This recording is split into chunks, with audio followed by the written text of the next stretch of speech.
Slate. Sticks. Good. 3, 2. Hello, book netters. Welcome back. 15 seconds in. Hope you guys are all doing well. Today I have a cool book for you guys. We're going to be talking about AngelFall by Susan E. Anyway, AngelFall. This book was actually one of those self-published books where people and authors can go online and actually put their chapters and books online, and then they kind of get picked up to be published. So this book already had a lot of fans before it even got published for people that read it online. I think it was on Fiction Press. I didn't hear about it until it came out. It came out, I think, 2011, so I'm kind of slow on the ball. But anyway, this book is very cool and very different and unusual. It's something that it's kind of the same story you hear all the time, the young girl in some sort of, post-apocalyptic dystopian society, and she needs to go save some sort of family member of hers. And, we hear that with Hunger Games and a lot of other kind of books. But when they're written differently and the enemy is different, or the people that they pair up with different, it makes it seem like it's a new story. And the author did a really good job about taking a formula that's been done before and making it feel like it was a brand new story. So AngelFall is post-apocalyptic, and basically the angels of the apocalypse have descended on Earth and basically ruined it.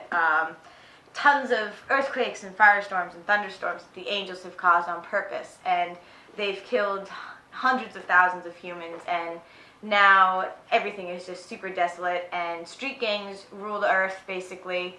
People stay inside their houses, rummage for food. There's no sense of anything. Government, commerce, there's nothing.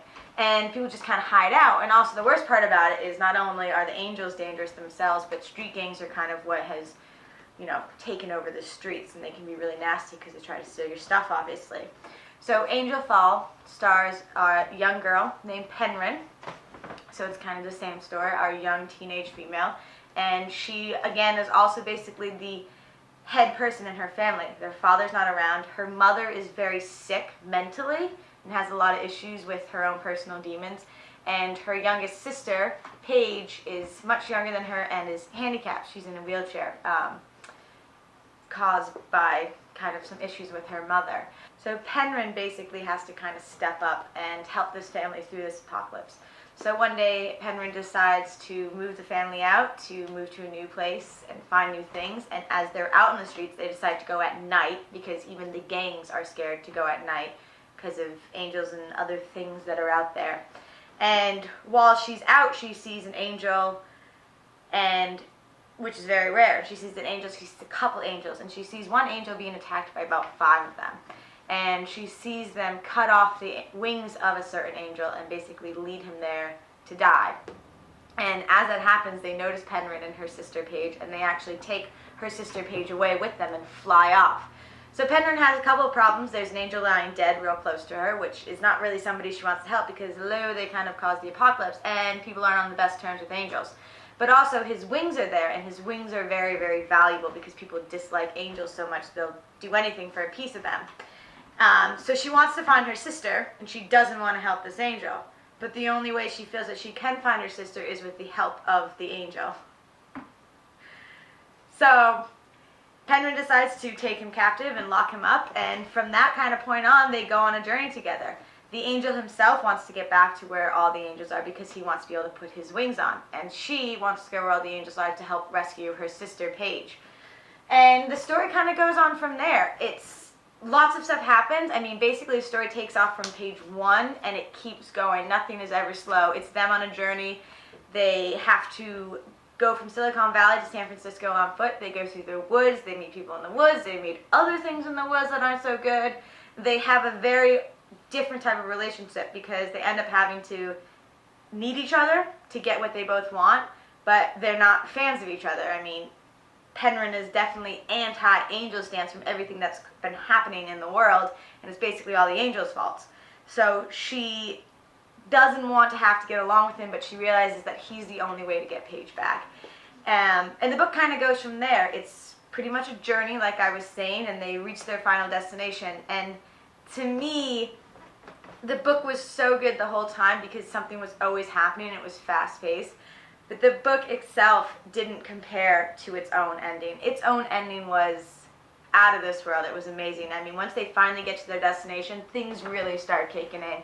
And you start questioning the whole apocalypse about the angels. Are there different kind of angels, bad guys, good guys? Like, what's really the deal and why did it happen and what's getting caused? And those questions don't come up till the very end.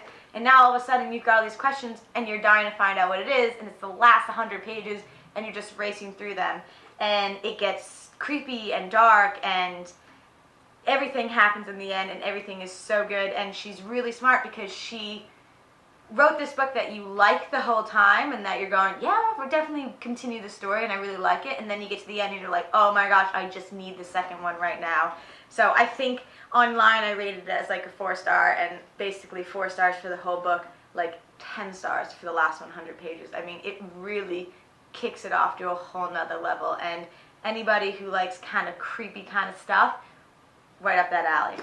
I also know that this is getting picked up for a movie already. I don't know if the movie's already in the works, but the rights have been bought to it. And I can't, it's either the producers of Evil Dead or Paranormal Activity. Something I should have looked up before I started this. But either way, as you can tell, those are both kind of two spooky kind of guys, and it definitely has that feel.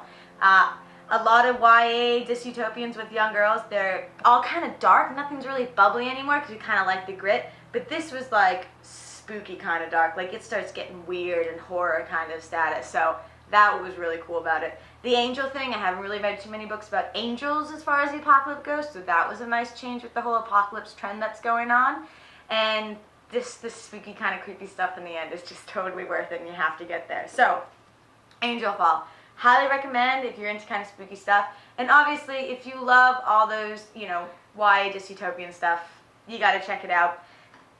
Same formula, but with just a great new take on it. And, some authors, you can write the same story, but if the author's great, it's going to feel like a different story. And that's what makes all the difference. And it was really well done. I loved it. So definitely check it out. Okay, guys? Thanks.